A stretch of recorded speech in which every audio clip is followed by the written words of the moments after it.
हरे कृष्णा। आप सभी का स्वागत है आज की कथा में। आइए आज आप सब सुनेंगे पितृपक्ष की कथा।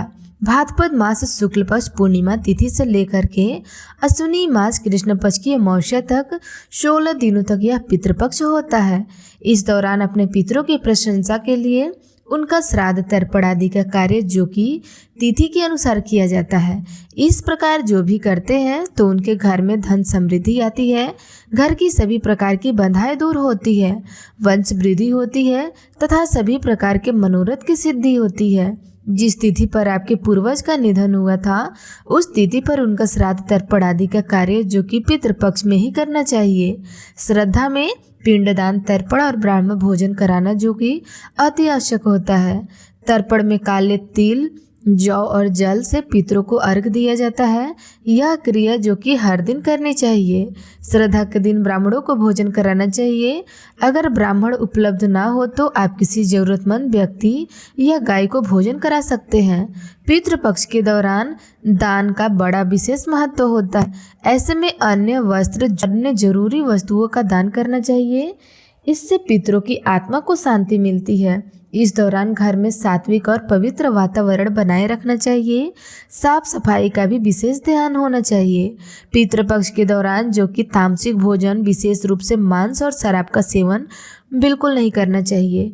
इस दौरान विवाह, मुंडप, गृह प्रवेश और नए अमावस्या की शुरुआत जैसे कोई भी शुभ काम नहीं करनी चाहिए। कुछ मान्यताओं के अनुसार पितृपक्ष के 16वें दिनों में जो कि भाद्रपद पूर्णिमा से लेकर के अश्विनी अमावस्या तक, इन दिनों में बाल, दाढ़ी, नाखून आदि नहीं कटवानी चाहिए। नए कपड़े, गहने या अन्य कोई भी वस्तु नहीं खरीदनी चाहिए। इससे बचना चाहिए। भोजन में जहाँ तक हो सके लहसुन और प्याज का भी प्रयोग नहीं करना चाहिए। घर में शांति बनाकर हमेशा रखनी चाहिए। किसी से भी बहस या झगड़ा आदि नहीं करना चाहिए। इन चीज़ों से बचना चाहिए।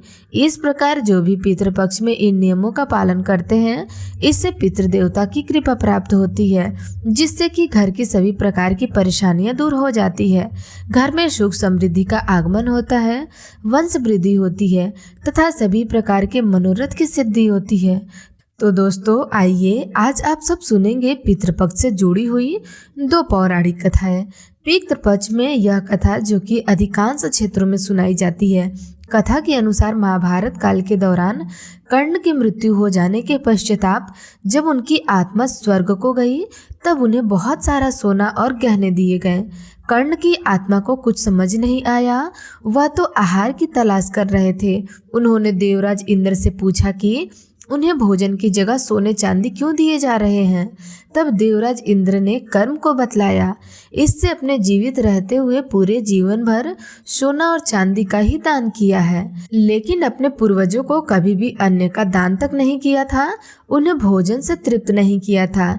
इस कारण से भोजन की जगह जो कि सोना ही दिया जा रहा है। तब कर्ण ने इंद्र से कहा कि उन्हें यह ज्ञात नहीं था पूर्वज कौन थे और इसी वजह से वह कभी उन्हें कुछ दान नहीं कर सके।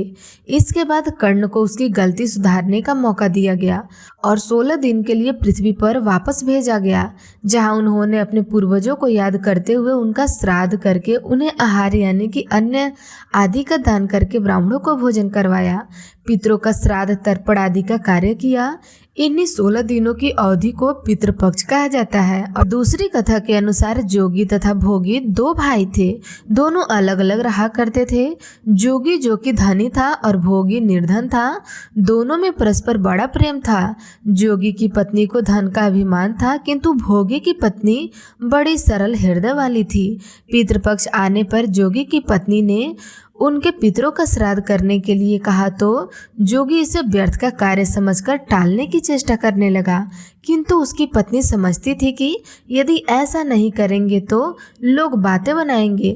फिर उसे अपने मायके वालों को दावत पर बुलाने और अपनी शान दिखाने का उचित अवसर लगा। अतः वह बोली, आप शायद मेरी परेशानी की वजह ऐसे कर सकते हैं, किंतु इसमें मुझे कोई परेशानी नहीं होगी। मैं भोगी की पत्नी को बुला लूंगी, दोनों मिलकर सारा काम कर लेंगे। फिर उसने जोगी को अपना पीहर न्योता देने के लिए भेज दिया। दूसरे दिन उसके बुलाने पर भोगी की पत्नी सुबह सवेरे आकर कामकाज में जुट गई।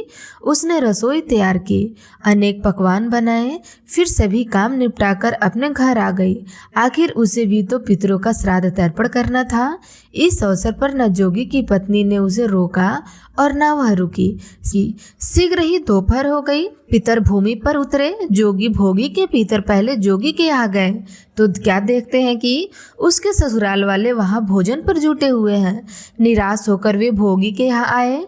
वहाँ क्या था, मात्र पितरों के नाम पर अगियारी दे दी गई थी। पितरों ने उसकी राख को चाटी और भूखे ही नदी के तट पर वापस आ पहुँचे। थोड़ी देर बाद से सारे पितर जब इकट्ठा हो गए और अपने अपने यहाँ के श्राद्ध के बात करने लगे तो जोगी भोगी के पितर ने अपनी आप बीती सुनाई। फिर वे सोचने लगे, अगर भोगी के पास सामर्थ्य होता तो शायद उन्हें भूखा न रहना पड़ता, मगर भोगी के घर में तो 2 जून की रोटी खाने को भी नहीं थी। यह सोचकर उन्हें भोग पर दया आ गई। अचानक वे नाच नाच कर गाने लगे, भोगी के घर धन हो गया, भोगी के घर धन हो गया। इस प्रकार से नाचने लगे और प्रार्थना करने लगे।